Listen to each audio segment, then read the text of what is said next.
Welcome to WeLearn Virtual Learning Network. This is session number 8, Industrial Policy. The topics which we are going to cover in this session are Introduction, Evaluation of Industrial Policy, Industrial Policy Resolution 1956, New Industry Policy, Public Sector Reforms and Privatization. So coming towards the first topic, that is introduction. There are several aspects of economic policy which affects industrial investment aids production, such as industrial license policy. This policy concerning the control of monopolies and economic concentration, policy regarding technology import, and financial and fiscal policies. The basic objective is to highlight the policy framework within which the industrial sector of the country economy has developed. Next topic is evolution of industrial policy. The following are the features of evolution of industrial policy. These are: the industrial sector was extremely underdeveloped. There was a great resentment at the lack of infrastructure industries. The lack of government intervention in favor of industrial sector was seen as an important cause of underdevelopment. Export orientation had been seen as against the country's interest. The structure of ownership was highly concentrated. Technical and managerial skills were in short supply. These are limited. So as a result, the national consequences was that the economic sovereignty and economic independence laid in rapid industrialization, including particularly the promotion of industrial infrastructure. Next topic is Industrial Policy Resolution, that is IPR Act 1956. The main objective of the Industrial Policy Resolution were: number 1, the development and regulation of industrial investment and protection according to the plan, priority and target. Number 2, the protection and encouragement of small industries. Number 3, the prevention of concentration of ownership of industries. And number 4, balanced economic development of different regions in the country in order to reduce disparities in the level of development. Next are the changes which have been made in the IPR Act since 1948. A number of developments had taken place in India after adoption of the IPR 1948. Among these developments, the important developments are: number 1, new Constitution of India, which guaranteed certain fundamental rights and provided for directive principles of state policy. Number 2, completion of the first 5-year plan and commencement of the second plan. Number 3, acceptance by the Parliament of the socialist pattern of society as the objective of the social and economic policy. The main objective of Industrial Policy Resolution 1956 are: number 1, development of heavy and machine building industries. Number 2, expansion of public sector.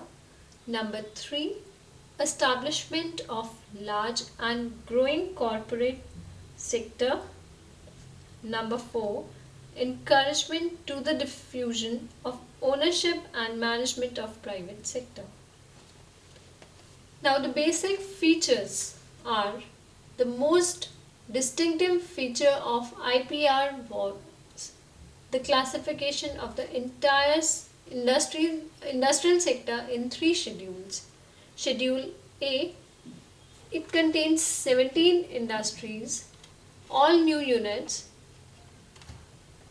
which are in industries except those which were established in private sector has already been approved would be set up only by the states. Schedule B, it contains 12 industries. Such industries were to be progressively state owned. And Schedule C, all the other industries were left to be included in this schedule. The future development of these industries would be in the joint responsibility of the government and the private sector. Three parts में schedule को divide किया. Part A में हमारी वो industry है जिनको जो private sector के अंडर आती हैं. शेड्यूल बी में वो इंडस्ट्रीज हैं जो गवर्नमेंट ओन्ड हैं. शेड्यूल सी में वो इंडस्ट्रीज हैं जो कि प्राइवेट और गवर्नमेंट एंटरप्राइज के जॉइंट रिस्पॉन्सिबिलिटीज हैं. Next topic is New Industrial Policy 1991. The main objective of this policy is to consolidate the strength built up during the last 4 decades of economic planning and to build on the gains already made.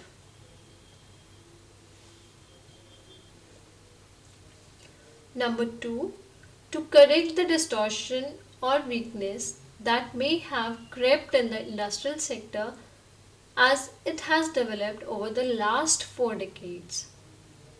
Number 3, to maintain a sustained growth in the productivity and gainful employment. Number 4, to attain international competitiveness. These are the main objectives of industrial policies.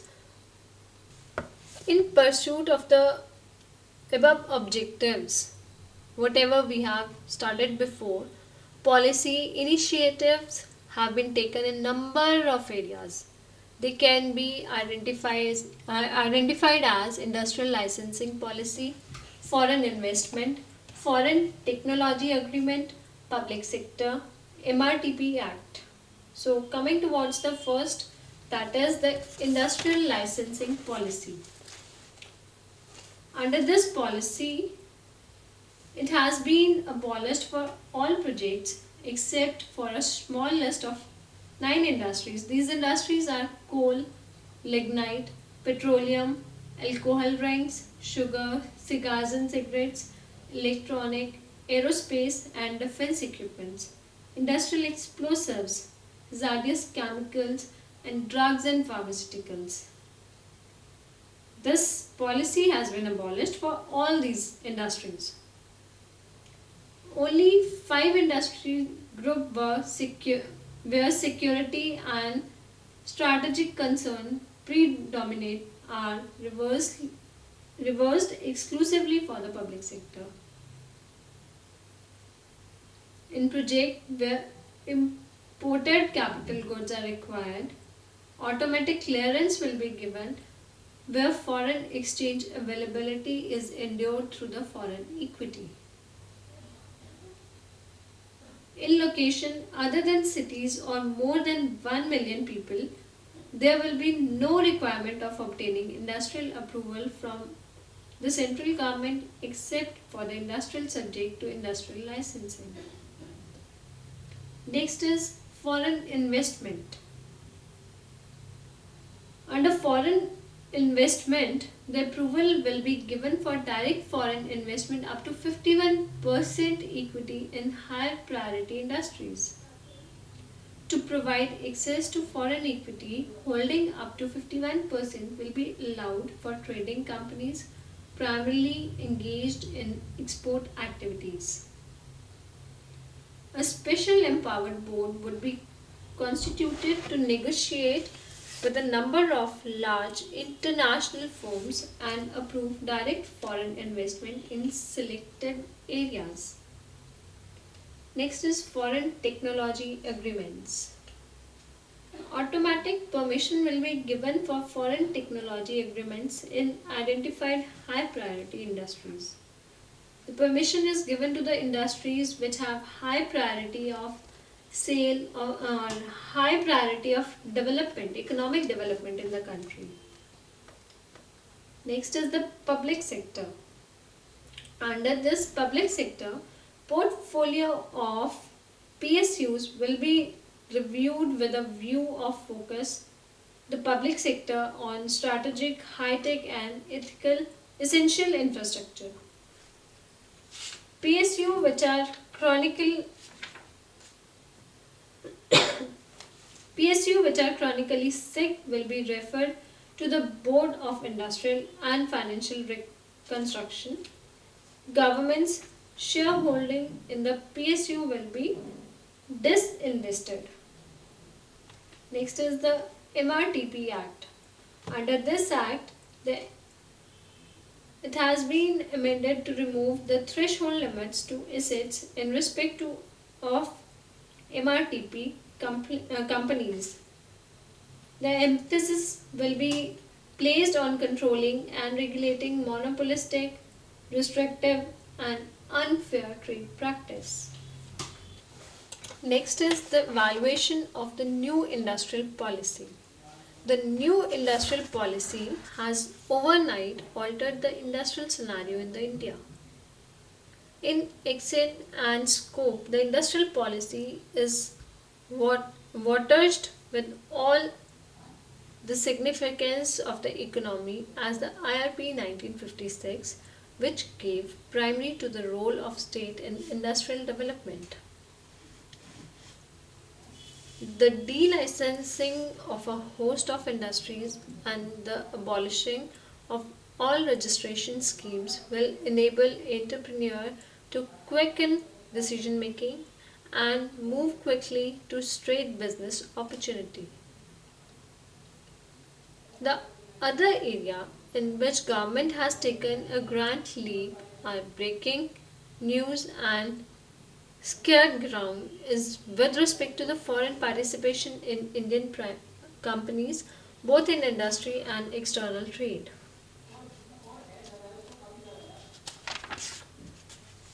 Another important component of this evaluation is the scrapping of the policy on phased manufacturing programs as also be welcomed because it does away with the case-by-case approach.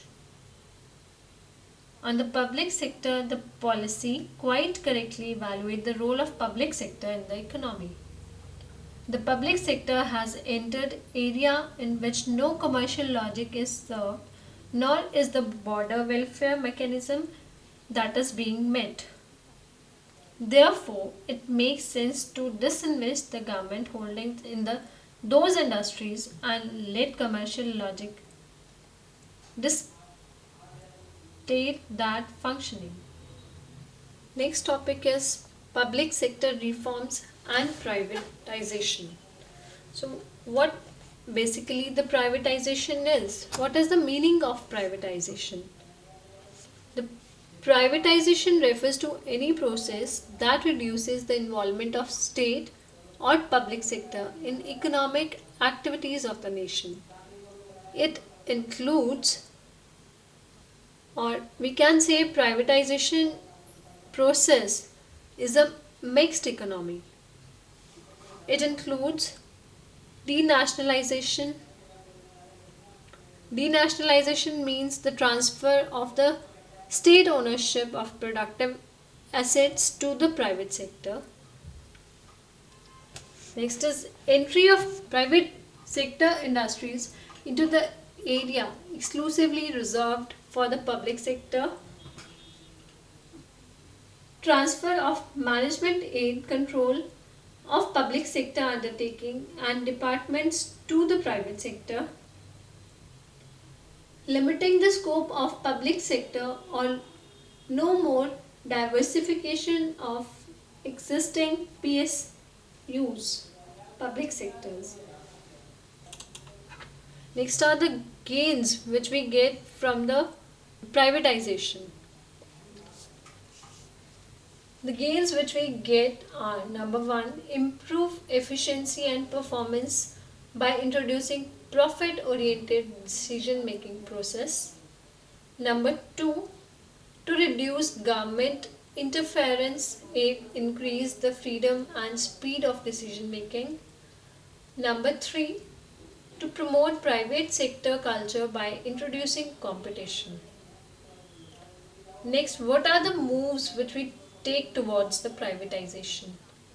These are: number 1, permitting the entry of private corporate sector in core areas such as steel, telecommunication and power. Next is no budgetary support to PSUs. And the last is disinvestment of equity of select PSUs.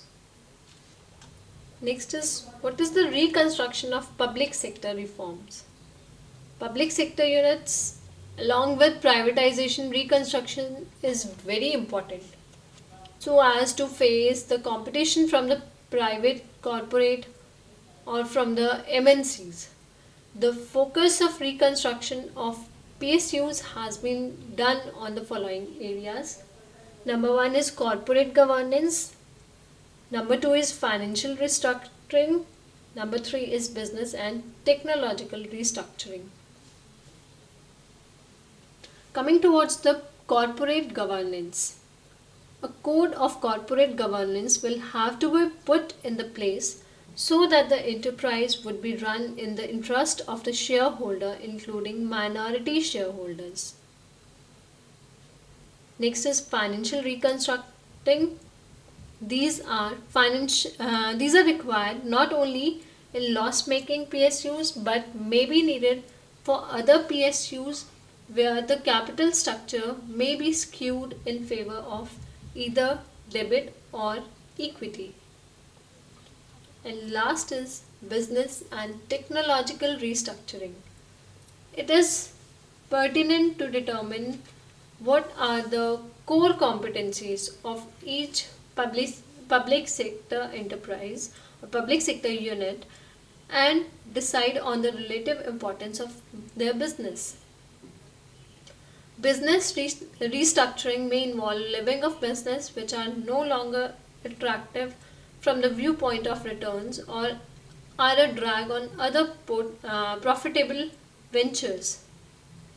In addition, technological upgrading or restructuring may be required to either sustain or improve the competitive position of technological driven public sector units. There are few questions. Number 1.